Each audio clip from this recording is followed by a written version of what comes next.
Welcome to Finance Leaders Retirement Insights, the broadcast where we sit down with thought leaders in the world of finance who reveal their unexpected wisdom on the issues impacting retirement.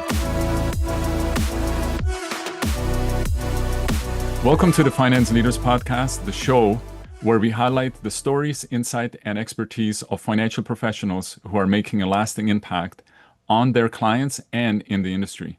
This isn't just about numbers, it's about the legacy, leadership, and the kind of thinking that truly moves people and markets. Today's guest is Beverly Krzmarcik. Beverly is the founder and virtual CFO, a value-driven financial strategist who operates as a family CFO for high-income professionals, executives, and their families. Beverly, welcome to the show. Thank you for having me, Daniel. Happy day.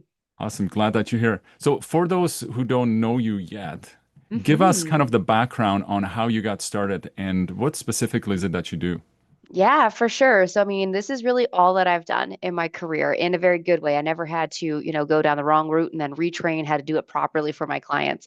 But I found out very early in the university years that I am fantastic with numbers. When you start getting bonus grades in the accounting class, you're like, oh, maybe this is where I should be.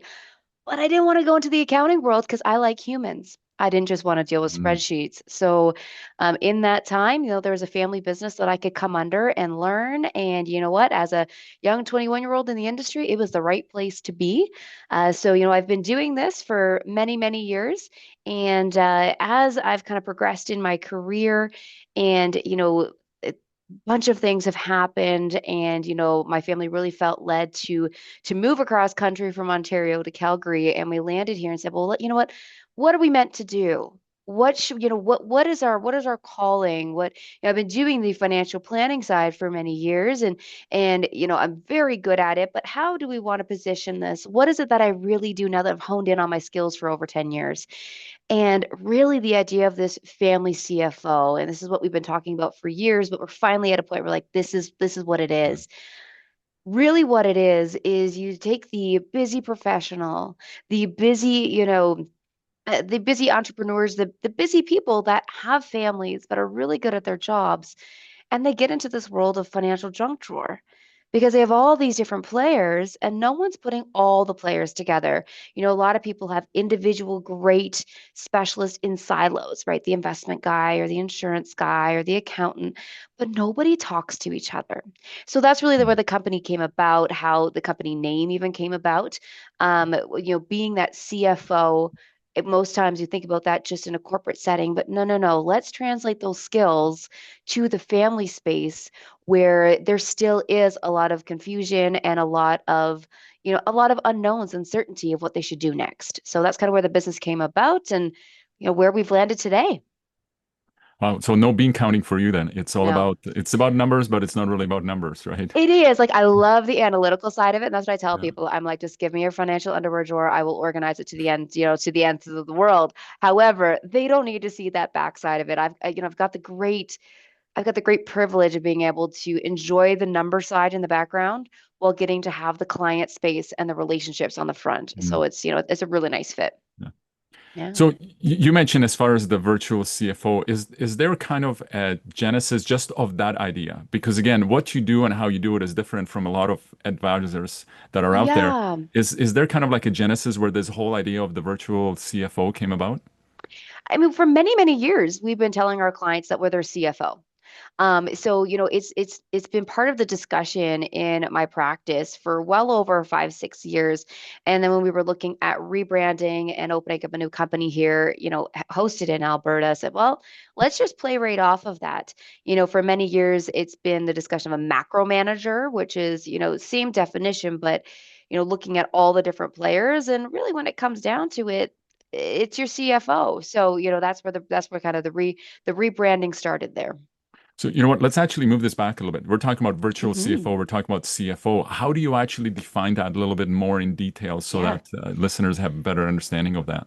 For sure. When you think about a CFO for, a large company, they're the ones who are doing all the analytical in the background. right? Like the board of directors never sees all of the spreadsheets and all the analytics in the background. Typically, they're presented with here are the strengths and the weaknesses of the company. Here's the opportunities. Here's where our budget is. Here's where our forecasting is.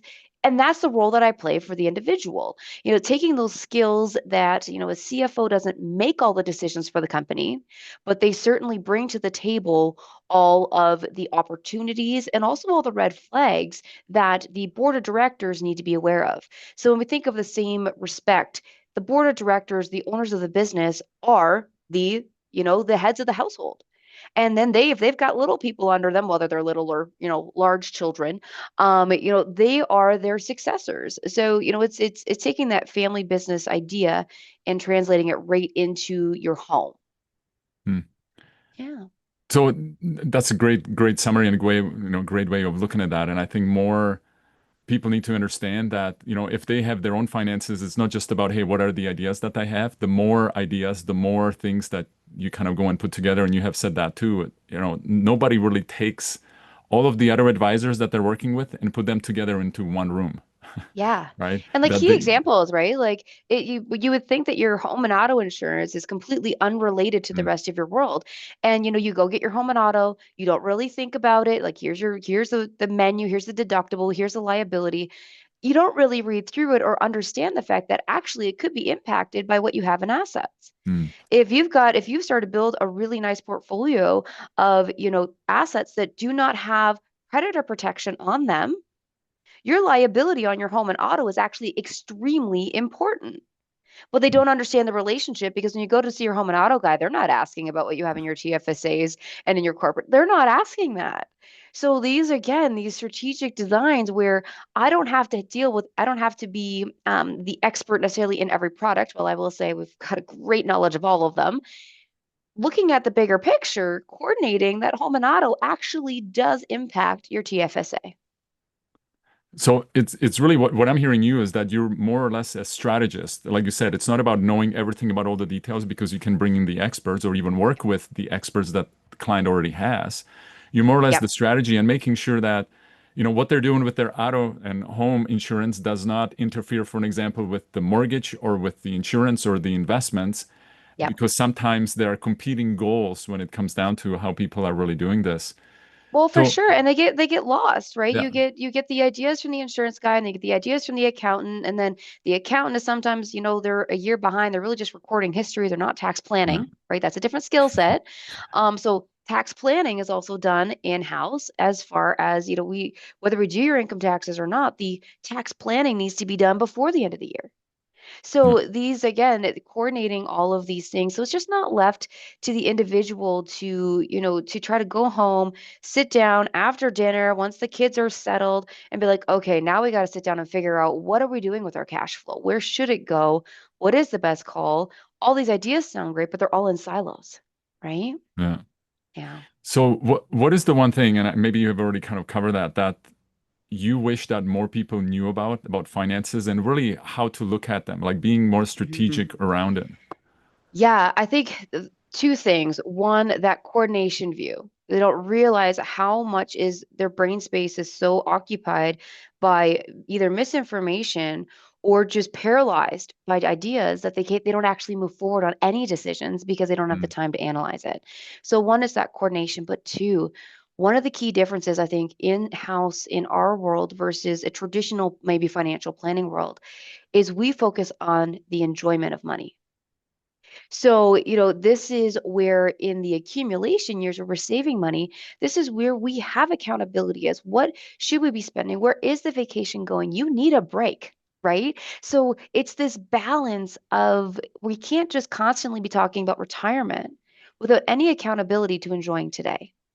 Okay. And then on mm, the flip side, if we're going to be talking about retirement, every dollar that you're saving, you had better have an exit plan as to how to enjoy that dollar. Because then what was the point? mm. You might as well have gone, they don't go to Disney too many times. You might as well gone to, Fiji, I don't know, wherever your dream place is. Spend the money today if you are only, planning and designing and putting money into places where you're likely not going to get it back out. Yeah, you Yeah. bring up a great point. And you also mentioned, and I want to go back to that, Yeah. the financial junk drawer. What do Yeah. you specifically mean about that? I mean, Oh man. It's like when you go, majority of people, they have a filing cabinet or maybe they have a OneDrive or whatnot on their computer these days. But all it is folders with individual products. And even then, it might not even be products that you're thinking about, like CBP and old age. How are we planning with those? They're not necessarily in your filing cabinet, but they need to be part of your plan, hmm, right? Your will is locked up in the lockbox, but it actually impacts, again, what's in the filing cabinet. So it's this financial junk drawer that is by no fault of your own. Right? You have a kid, you go get an RESP. You get a house, you go get house insurance. You start a job, you start an RSP match. Like mhm, life just does that. And that's not bad. But then you sit back years later and you're like, what do I have and why? Right? So that's the junk drawer. yeah. I, Yep. I think I like using this quote from I call him the 21st century philosopher Mike Tyson. He says Okay. everybody's got a perfect plan until they Right. get into the rink and they get punched in the face. And it's Well, kind of and like that's that's life happens, right? Well, and that's the thing, because even like when I'm looking at designing with families, traditional financial plans get a bad rep because the reality is that they're typically 50 pages, nobody reads them, and then next year they change. So when I look at their world, because I've got every product and everything on one page, I'm looking at, yes, we have to put some forecasting tools in, but we're looking at the economics, right? How does money work? And how am I situated today? With the cash flow I have coming in, with the savings rate I have going on, with the debt, with all of these things, how am I positioning myself today for the best possibility for the future? I have no idea what Mm. 5, 10 years will look like. I don't know if you're going to start a business in 7 years and this entire plan is going to be derailed. So we are only looking at what are you doing with your current present position? Is there a better way to move around the furniture to give you more flexibility and freedom? Right?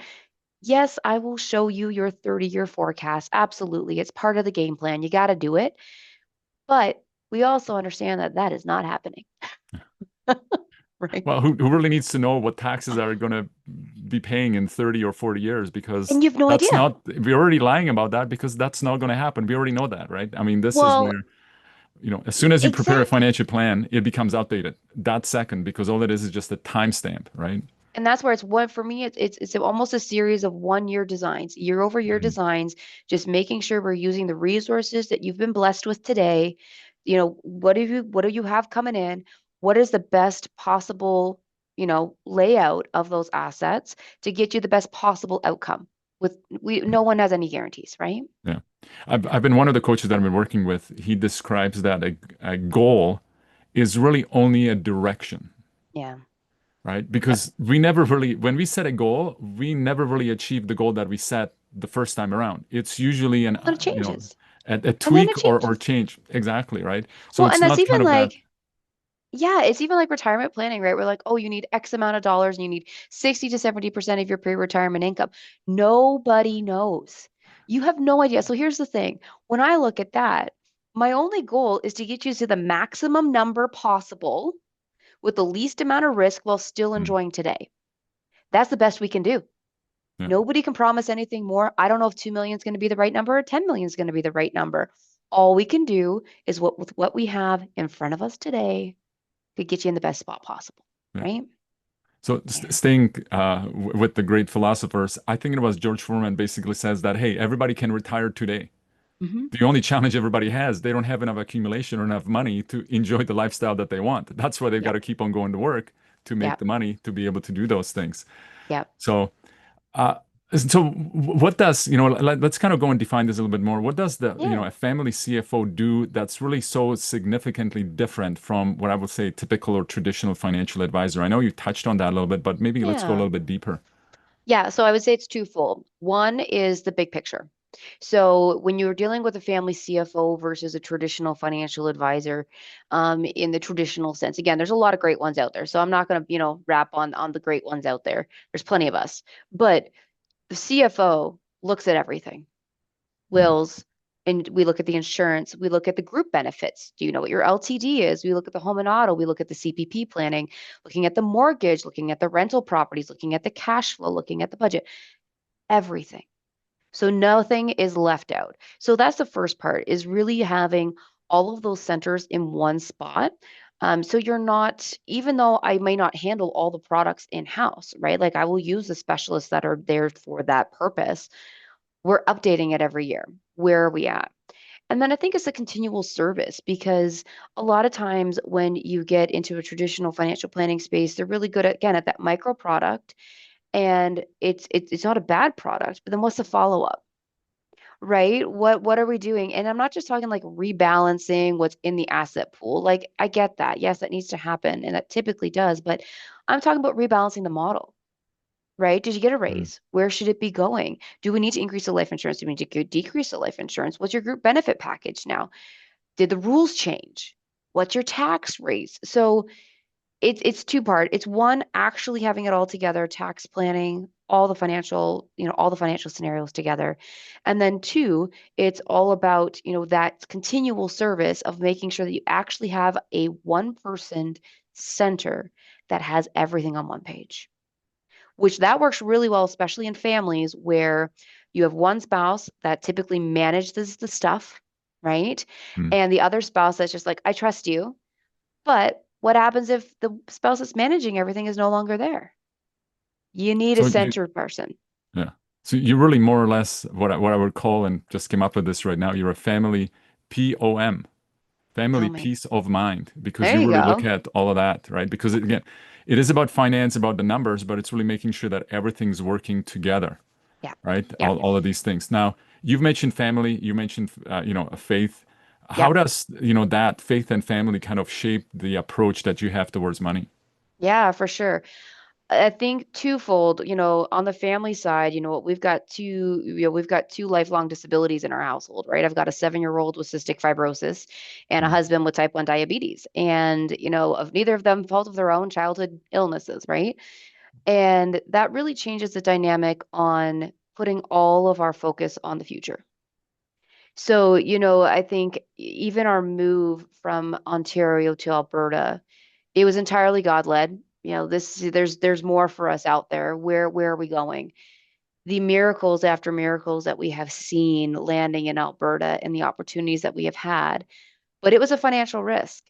And I think that that's something that type of mentality really does shape my philosophy when it comes to how I'm advising clients. It's not all about 20 years from now. It's, do Mm. you have enough time to enjoy your kids today? What should the savings rate be in relationship to the fact that, what, maybe you need to work 30 hours because you need to be there after school, right? So it's that fold. And then bigger picture of stewardship. We've been given this great gift of being able to earn money. Mm. And I see it as a gift. And we have a responsibility not only to our family, but in my view of life, we have a responsibility to contribute back, right? So, having that as part of the game plan, having that as part of the mentality that this world is not just about us and everything that we earn. Well, I am not apologetic about my ability to earn income because I'm really good at it. I have no problem of acknowledging that, but that doesn't mean that it's everything. So, I think that really gives a balance when I'm bringing a client on of, what really matters today, not just 20 years from now. We'll get there. We're going to get there. Don't get me wrong. Mm. But what really matters today and how can we structure your world? Is there another calling that you've been holding on to that you're like, but I don't Mm. know if can financially do that? Let's talk through it, Mm. right? Life. We're not guaranteed a day and life is too short. Yeah. 100%. So what I'm really hearing is you are actually creating a space for your clients Yeah. to maybe even step back and start asking the question, like, why am I doing what am I doing? I mean, you Yep. just brought up, like, even, hey, is what you're doing as far as even your vocation really Yep. the plan or God's plan or the plan for your Yeah. life? And Yeah. maybe it's deep down that they were thinking doing something else, but they just felt, well, I can't. Yeah. So it's really giving them that space to be able to question and stop thinking in the traditional way. Kind of go Yep. get a good job, get a good education, before that, work your X Yep. amount of years and then you're going to retire. Both you and I have sat down with people that, like, they stay retired for about a week and say, okay, I can't handle this. I got to go back to work. But their whole life, they've been Yeah. planning for that day where they can retire, and then they get there and going like, no, this isn't the life that I thought it was, because Yep. often it's not. And Yeah. what I'm hearing, you really give people that option to really Yeah. sit down and look at things. And I do think, to be honest, sometimes that's a value, when it comes to, even just personalities. And again, Mm. I'm not for everybody, and I'm perfectly okay with that. But I'm perfectly okay to sit there and listen to your dreams for 20, 30 minutes before we even put a number on the paper, right? Because it is not even necessarily that the design is going to go towards, we may not even pull out any necessarily financial goals from that, but this is a relationship business. And Mm. there's not many other spaces in the world where you get an opportunity, especially a husband and wife, where you're in the same room and it's like, well, do you like your job? What is the money really worth it? Well, what are we doing Mm. with the kids? What would we really value to bring to the table in these years, right? So there has to be space for that, because there's not much space outside of that if you're just going to work, going home, getting back up again and doing it again, Mm. right? So, Well, I've heard this quote. You know what? A lot of people die at the age of 25. They just don't get buried till 75 or 80. I can see that. Yeah, And no, it's great to hear that you go beyond the numbers, because again, and I've been saying this for years, yeah, this business, the financial business, is not about numbers. It's not about math. I mean, the numbers yep, are the numbers. yep. What it I really love the is about, numbers, yeah. but Well, they're there. Listen, the numbers are really the truth, right? Like, I mean, you know what? yep, 2 plus 2 is 4. It doesn't matter yep, how you flip it's that math. around, it's always that way, and the numbers don't lie. But you know what? It's the story behind the numbers. It's the story why people do what they do. And getting down to that level is really what's important, because at the end of the life, nobody says, oh, well, I wish I made an extra dollar. Mm-hmm. They ask the question and saying like, wow, I wish I spent more time with the family or with loved Yep, ones or going on trips. yep. And that's really the Well, and that's what important we one. found when we were looking at our, moving to Calgary, because, this came up many years ago when our son was first born, and with his medical condition, we were like, maybe not, now's not the right time to move provinces. Mm. But this really came about even in the discussion. We were like, okay, well, the kids are at a good age. Do we follow this, this longing that we have and this calling that we think, that we believe that God's bringing us to, even though it doesn't really make a lot of sense? But do we follow that, and or do because a lot of people too, they wait too long to take a jump onto what really matters to them. Or, for example, like I hate to say it, Daniel, but they wait for the cancer diagnosis or the Yeah. big thing, and they're like, oh, I've had a come to Jesus moment. I now need to focus on my family. Okay. My husband and I sat down and we're like, we are not willing to wait for the cancer diagnosis to start focusing on us. Yeah. No, And it's a great way yeah, of looking at life, because I personally yeah, believe that sometimes the cancer diagnosis is God's way going like, listen, I've been after you for years. I yep, don't know what else to do. I gotta wake you up. And either you're yep. gonna wake up right now, or unfortunately, you might die. You Well, know? exactly. And this is one of those things where, it takes a lot of guts, and it takes a lot of faith to get to that spot. But I'm telling you, on the back end of it, if you're living within the realm of where you were designed to be, Oh, the world's yeah, your oyster. yeah, And no, again, it's a balance, and this is where I think when I bring a client on too, and they look at their whole world, like, okay, I'm enjoying today. I've got the proper savings rate going in the proper places. I have no idea what the rates of return will be because nobody mm, knows, but it's in the proper economic spot. I've got a good savings rate, so I actually can enjoy life because Bev, like it's one of those things, Bev's got it on the model. We know what we're doing, and we're on the right track as much as we can be. So let's go enjoy the movies. yeah. You know what I mean? So yeah. Yeah. No, like what I'm sensing from you, that what you really truly help clients is to create that space so they actually have Mhm. time to pause for a little bit. I think we're so driven by society and everything, like go and hurry and do this, and it's kind of like, no, you need to go and find that, especially around finances. Like, hey, let's just hit the pause button a little bit, hit the Yep. reset button, as I would call it, and saying Yep. like, do we need to go and reset some of the thoughts or ideas that we have, or do we just Yep. kind of keep on going chasing? What I'm thinking about, there's a picture I posted on my Facebook a while back. You know, there is a highway of cars going to work, and it's kind of like, hey, Yeah. these are all the people that are like just rushing going to work that they don't even like, but Yeah. they're all lined up, right? Yeah. And going there, and they never really took the time to kind of step back. Yeah. So if And you're I think looking it's at, it's a good balance, like I think it's a good balance for me of like we leave open space, but then there's still a plan. Because if Yeah. you just leave open space and then there's no accountability Yeah. to actually pursuing that, that's phase two, right? Like the accountability. What is it? What actually is continuing to be on the same page and actually pursuing exactly what we said we were going to. So, Yeah. No, you bring a great point. So when it comes to uh, multi-generational planning, mhm, and kind of how do you guide families through that? Because now we're getting emotional. even into more emotional. Hmm. Emotions usually run high when we start having kind of those conversations. Like nobody wants to talk about legacy and kind of the Yeah. planning for multi-generations and things. How do Yeah. you kind of go and handle that? Well, I think it's it's both in that skill set of listening, Hmm. right, first and foremost, but to have that open dialogue. And I think when it comes down to it, at the end of the day, most multi-generational conversations in families have two main objectives. One, generation one, enjoy your money. You saved it, you earned it. The kids will be okay. You need to enjoy what you have. So, that's first step of, giving the kids and I would say generation one, that comfort of like, well, here's the income plan. Here's how you can enjoy it all the way to the end. But then there's a phase two of if you can't spend it all, here's the plan. Hmm. So if you can't spend it all, this is where again the tax planning and the product strategy really comes into play of, well, I've got four kids, three of them are great with money, one of them's not, or one's on disability. Well, okay, well, what's the plan? We should then be creating income streams for the one on disability, or should we be pre-funding their registered disability savings plan prior to what's that balance? How do we equalize the estate without actually going through the will? So it's all Hmm. private.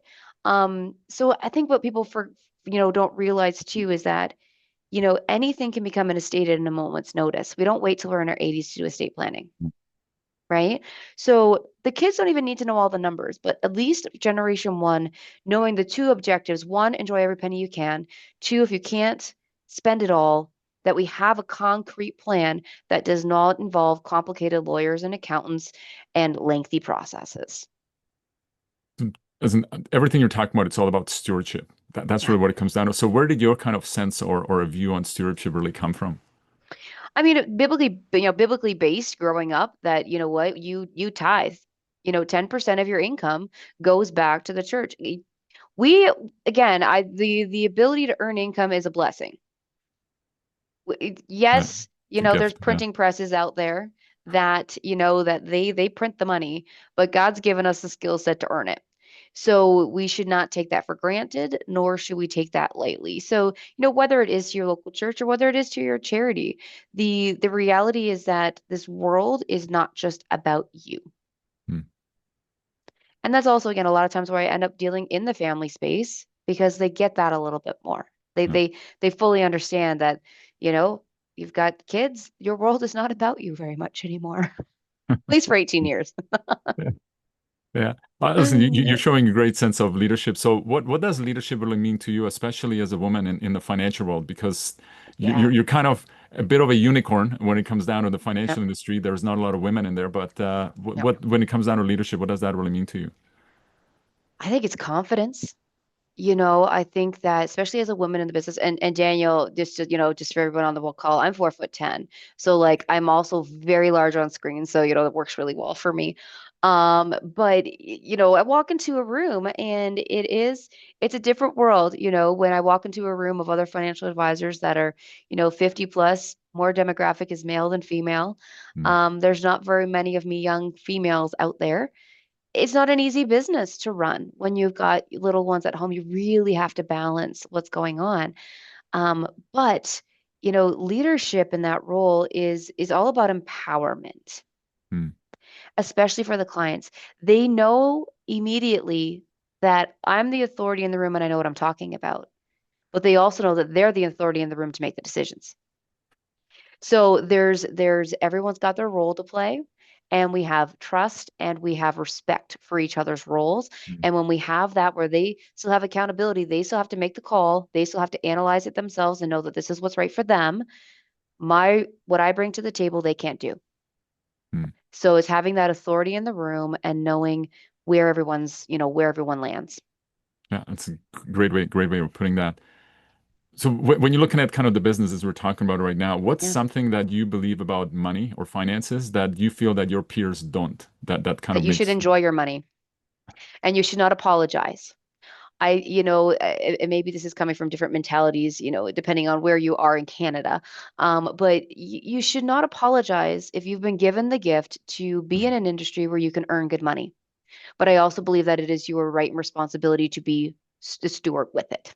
So, it's like when, my husband and I met 18, 19 years ago in Texas, and the whole idea was even in that world, there are the goers that, they go see people. They are the ones that are boots on the ground, the Mother Teresa's.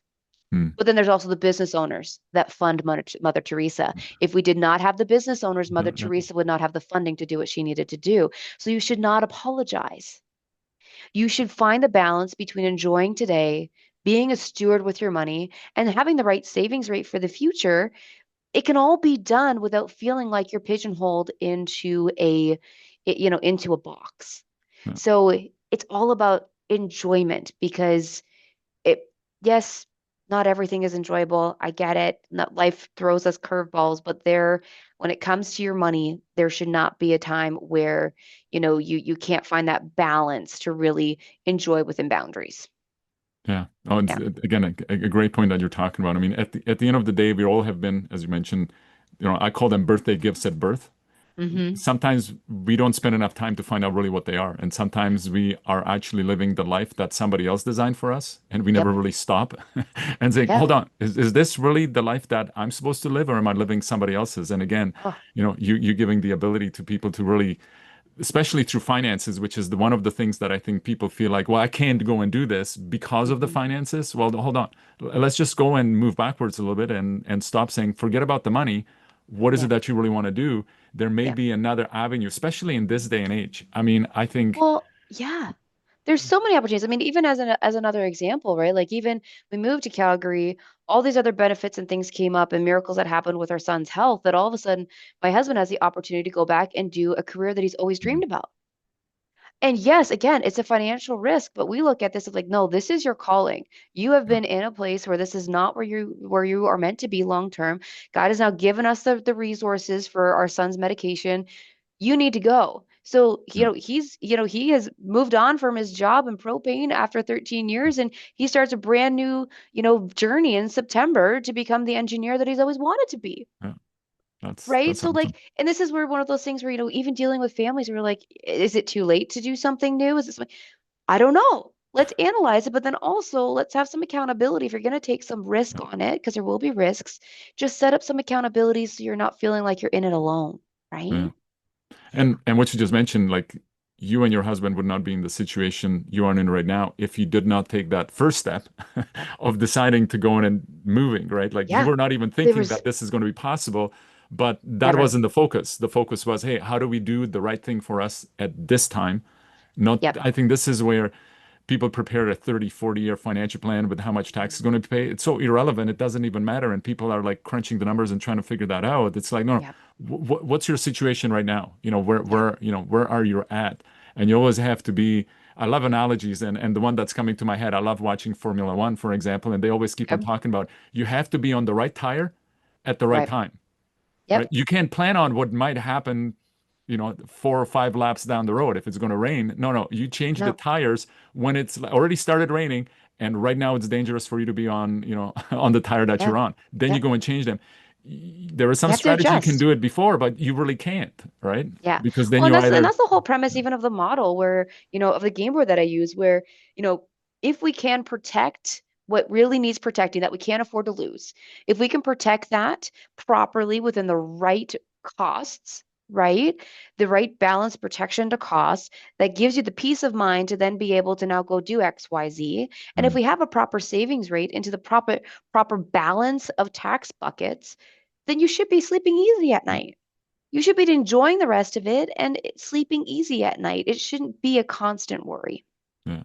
No, that's Yeah. great. So if you had kind of your dream client on repeat, like Yeah. who are they and kind Yeah. of what are they looking for? Yeah. Typically the clients that I find we just have such a great relationship, and it's a long-term, respectful, we understand where we are. It's a lot of times it's dual income homes, right? Mom and dad are both working, they're both professionals where they're great at their job and they're busy. So typically it's family units, whether the kids are little or whether they're grown, whether they're out of the house. It's those family units where we've got the income, but they just don't, they're just their main job is not financial strategists, right? That's Mm. not their main wheelhouse.